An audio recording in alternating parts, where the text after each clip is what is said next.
Good morning ladies and gentleman, boys and girls. आज हम आपके पास आए हैं अपने VR1 प्लेटफॉर्म के ऊपर, जो हमारी यूट्यूब चैनल डोगरा स्पीक के ऊपर आपको मिलेगा। आज हम एक बहुत ही इंपॉर्टेंट बात करने आए हैं और मैं मुखातिब हूं हमारी all the citizens in general, but Gen Z, चाहे वो जेन अल्फा हो, जेन ब्रावो हो, जो भी यूथ है हमारे, मैं उनके साथ बात करना चाहता हूं। उनको मैं एक पॉइंट अपने उनके सामने रखना चाहता हूं, वो मैं अभी आपको बताता हूं। अब रात को कोई भी न्यूज चैनल खोलिए, दावे, जवाबी दावे और शोर, मुद्दों की तह तक कोई नहीं जाता, कोई तथ्य नहीं बोलता, कोई आंकड़े नहीं देता, कोई रिकॉर्ड नहीं देता। वेल बॉयज एंड गर्ल्स, मैं एक विश्लेषक हूं, राजनेता नहीं। इसलिए मेरी ये अपील है आपसे, चाहे वो जेन जी, जेन अल्फा, जेन ब्रावो और देश के हर नागरिक से, देखिए कोई भी इशू आपके सामने आता है उसको एकदम से ब्लाइंडली फॉलो मत कीजिए। आपके हाथ में स्मार्टफोन है, AI आपकी उंगलियों पर है। कुछ भी मान लेने से पहले उसको फैक्ट चेक करिए, खोजिए और जांचिए। और हां, AI को भी ज्यादा हल्के में मत लीजिएगा, ये प्लेटफॉर्म भी गलती करते हैं। जांचिए, फिर से जांचिए, तब अपनी राय बनाइए। लोकतंत्र में असहमति का अधिकार है, विरोध का अधिकार है, पर वो शांतिपूर्वक होना चाहिए और रचनात्मक होना चाहिए, यानी कंस्ट्रक्टिव सजेशंस। किसी व्यक्ति विशेष के पीछे मत चल पड़िए, चाहे वो व्यक्ति विशेष सरकार में हो, चाहे वो विपक्ष में हो। मुद्दे पे बात करिए और अपना बेहतर सुझाव दीजिए, और किसी भी नैरेटिव में मत भइए। आज की डेट में बहुत सारे लोग नैरेटिव चलाने के चक्कर में हैं अपने पर्सनल गेन्स के लिए, चाहे वो कोई राजनीतिक दल हो या फिर वो ऐसी ताकतें हों जो भारत के हित में भारत को आगे बढ़ने के नहीं देना चाहते। तथ्यों पे चलिए, इसीलिए विकसित भारत 2047 इसी रास्ते से बनेगा। अब मैं यहाँ पे एक मुद्दे की बात करता हूँ जो कल से बहुत टेलीविजन पे चल रहा है।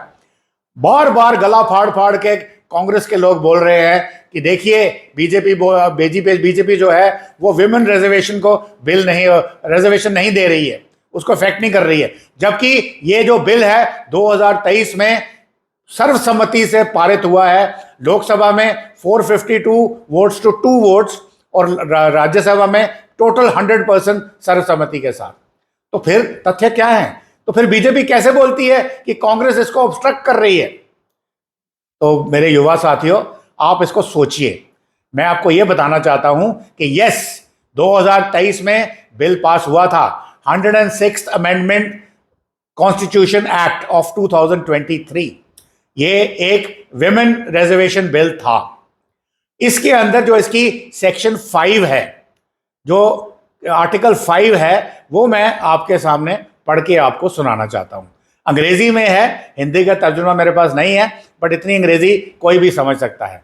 तो article 5 of women reservation act 106th amendment 2023, and I quote, notwithstanding anything contained in the foregoing provisions of this part or part 8, the provisions of the Constitution relating to the reservation of seats for women in the House of People, the Legislative Assembly of the state and Legislative Assembly of the National Capital Territory of Delhi shall come into effect after an exercise of delimitation is undertaken for this purpose after the relevant figures for the first census conducted after the commencement of Constitution 106 Amendment Act 2023 have been published, and they shall cease to have an effect on the expiration of a period of 15 years from such commencement.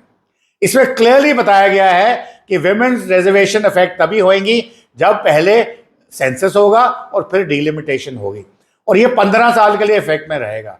तो अब बताइए, कौन सच बोल रहा है, कौन झूठ बोल रहा है, कौन नैरेटिव बिल्डिंग कर रहा है, कौन आपको बरगला रहा है, ये आप डिसाइड कीजिए। तो थैंक यू वेरी मच, आप मेरे साथ बैठे और आपने मेरी बात सुनी, और मैं चाहूँगा कि आगे भी मैं आपके पास ऐसे ही मुद्दे लेके आऊँगा जो तथ्यों पे के आधार पे होंगे। तो इसलिए मैं हमारी चैनल को लाइक कीजिए, इसको कमेंट कीजिए और इसके बाद इसको सब्सक्राइब कीजिए, ताकि हम आपके पास आते रहें। और ये जो जितना भी शोर मचा हुआ है चैनल्स के ऊपर, जिसको कहते हैं noise in the Indian media, ये आपको इसको क्लियर करें और आप सही तरीके से सही तरफ चल पड़े और भारत को एक विकसित भारत बनाएं, विश्व गुरु बनाएं। तो अभी तक के लिए इतना ही। Thank you very much. जय हिंद, जय भारत और जय हिंद की सेना। Please like and subscribe.